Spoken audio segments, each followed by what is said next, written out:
This is one of my favorite tools, a pickaxe. I can break a lot of ground with this, and I already have, and I've already put some wear and tear on this one. It's got a crack in the handle right here. It goes all the way up, which means that very soon I'm gonna have to make a new handle. But I don't have time to do that right now. And so I need to do a quick repair.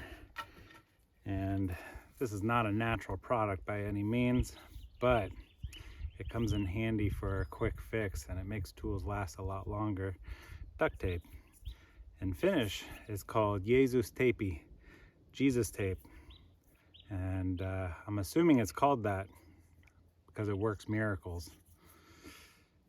So, just gonna tape up the handle for now until I get some time to make a new one.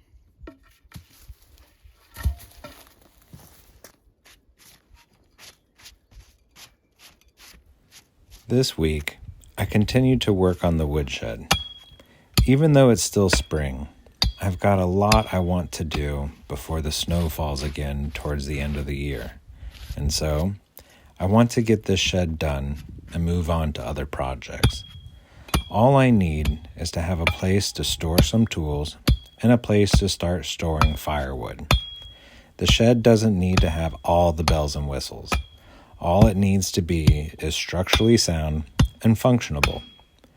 My whole goal with this shed build is to spend the least amount of money as possible, to use natural materials from the land and reclaimed or secondhand materials from the local community.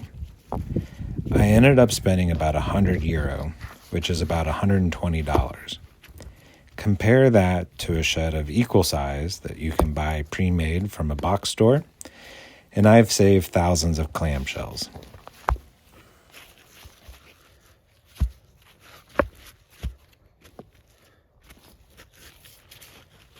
And it's not like I'm a master builder.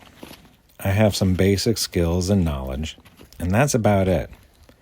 But to build a structure like this, you don't need to have had a 20-year apprenticeship. Almost anyone can do it. And that's just it. It's in our human DNA to be builders. For most of human existence, building wasn't something that was relegated to a certain group. The opposite was true. All the humans in a group took part in building structures. Men, women, children, everyone. That was pretty much the norm for all of human activities. We live in a society that has what is known as division of labor, where individuals specialize in one skill. This division of labor began around 12,000 years ago with the advent of the agricultural revolution, and it has become more and more pronounced since then. The modern version of division of labor began during the Industrial Revolution, where factories began to implement the system of the assembly line, where each worker on the line would repeatedly complete one task over and over again, day after day, year after year. Compare that reality to the reality of Paleolithic humans. Until recently, archaeologists, anthropologists, and historians have painted a picture of Paleolithic humans as being stupid and brutish. The reality is quite different, though. The level of sophistication, knowledge, and skills of the average Paleolithic human was quite astounding. For 300,000 years or more, making up 99% of human existence, the average human knew how to build and create shelters, gather food, prepare food, make tools, make clothing, had intimate knowledge of medicinal plants, and also created art and played music. Not only that, but we also have evidence that they were more peaceful and cooperative with one another than modern humans are with one another today. And we have evidence that they lived healthy, long lives as well. It wasn't until after the agricultural revolution that we see the shortening of lifespans and the advent of warlike behavior. In fact, there is a direct correlation between the rise of division of labor and increased violence among humans. Think about it. On an assembly line, each worker becomes a replaceable component, not too different from cannon fodder. But in a community where everyone cooperates in every single facet of life, each member of the community is regarded as a valuable asset, and each individual's life is deemed as sacred and worthy. And so, back to my original point. At the core of our humanness, we are all builders. Each one of us has an innate drive to create a nest that we can get cozy in. This is the same drive that impels modern children to build pillow forts. This woodshed that I'm building is basically a pillow fort. All the same practical techniques apply. If you can build a pillow fort, you can build other stuff too.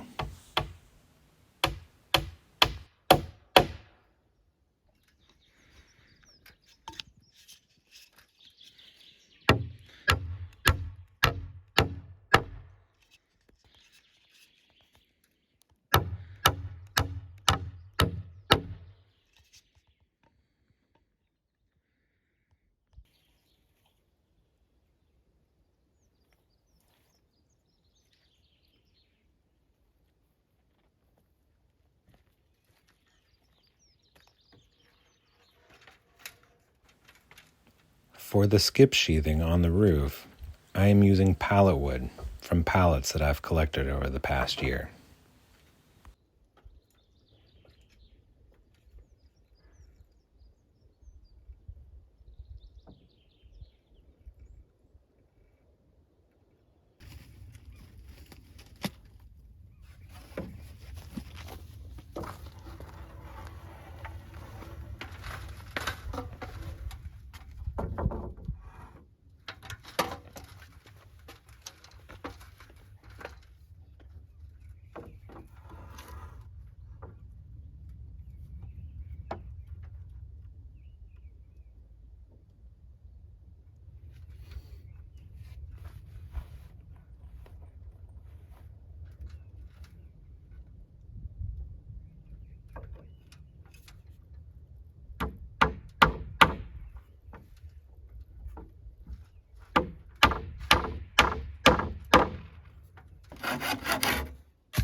So I've got a little bit of an interesting problem here. I've been using pallet wood to do the skip sheathing for the roof, and the wood I've been using is about 7.5, 8 centimeters wide, but I'm all out of this wood now, and the pallet wood that I have left, the boards are about 10 centimeters wide. So it's going to look a little bit funny, but it doesn't really matter. It's a woodshed.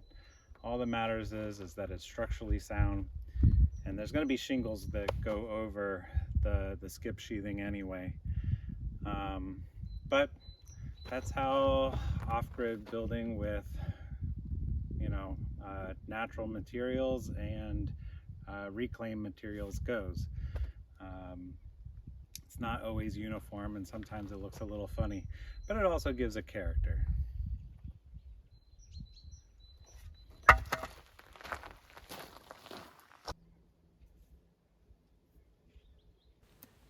I like to think that building a building like this is kind of like putting together a patchwork quilt. It's a patchwork woodshed.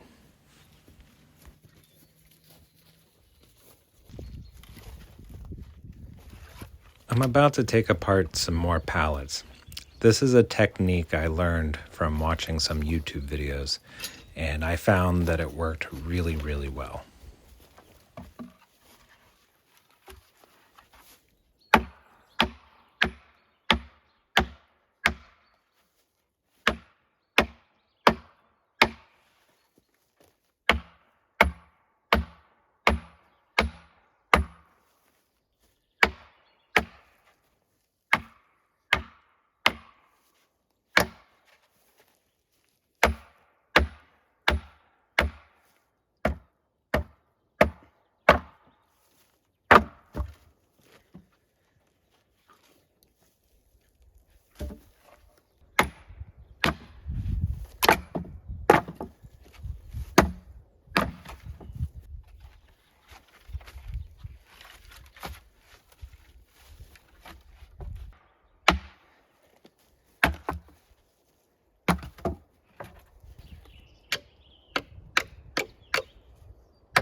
The side of the shed where I want to store my tools, I would like to wall it in.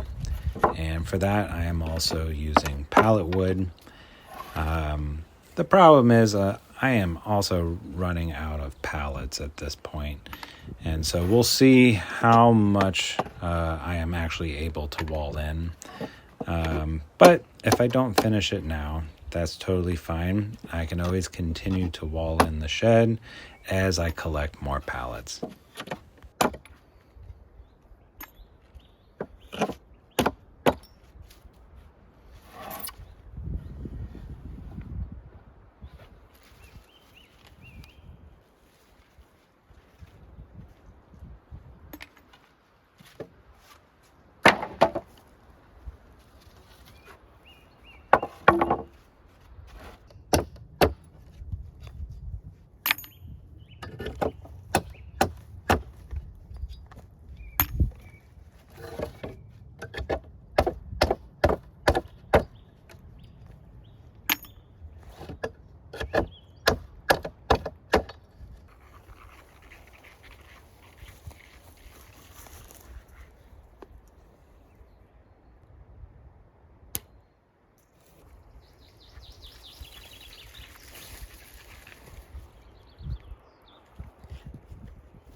So it's lunchtime, and today I brought with me varasleipä. It's a type of rye bread, but it's hard like a cracker. And then on top, some voi, butter, juusto, and cheese. This is pretty tradish. And then to go with it, karkku, a pickle. And of course, coffee. with Mike though. Milk.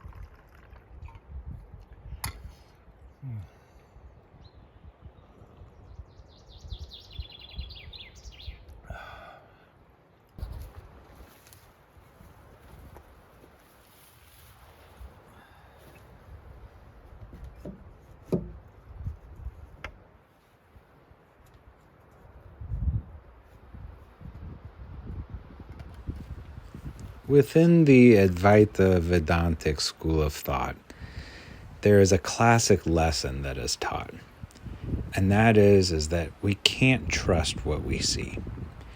And so the story that's told goes like this. You walk into a dark room. In the corner, you see a snake. You get scared. And then you turn the light on, and you realize it's just rope. And the realization that you're supposed to have is that, I can't trust my senses. I can't trust what I see. It's the same thing with building. When you look at this structure right here, everything looks crooked. We can't trust the eye. But when I use the level, I can see that it's actually quite straight. I have to trust the tools. I can't trust my eye.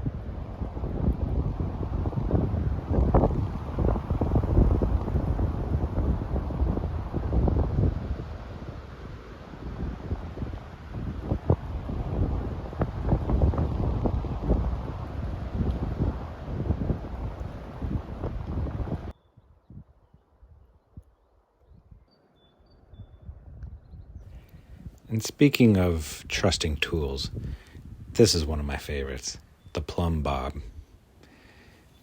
String, a weight, and you have this really wonderful tool with the use of gravity that gives you a perfect straight line up and down. This is an ancient tool. It's been used for a long, long time.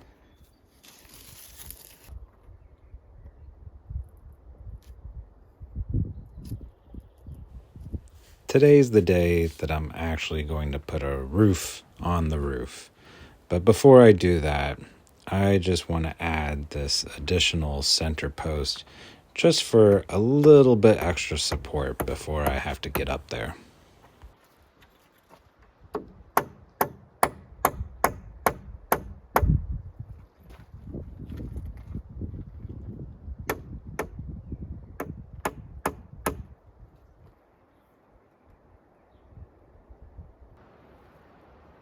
So I've got a little bit of a problem.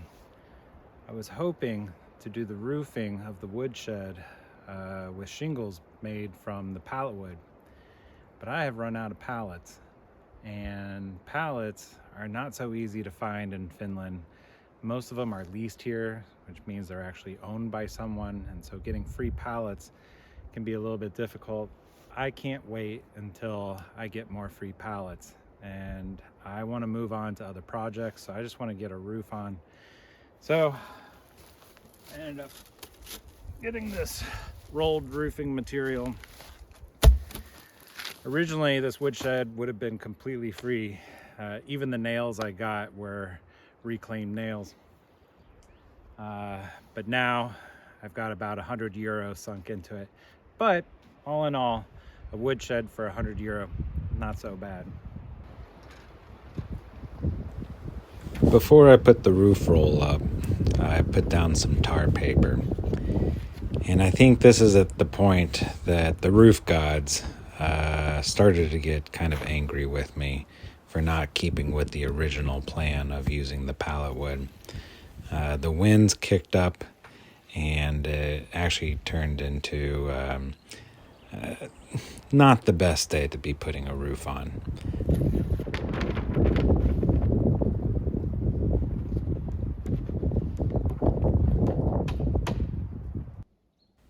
But the roof gods ended up having mercy on me, and I was able to complete the roof.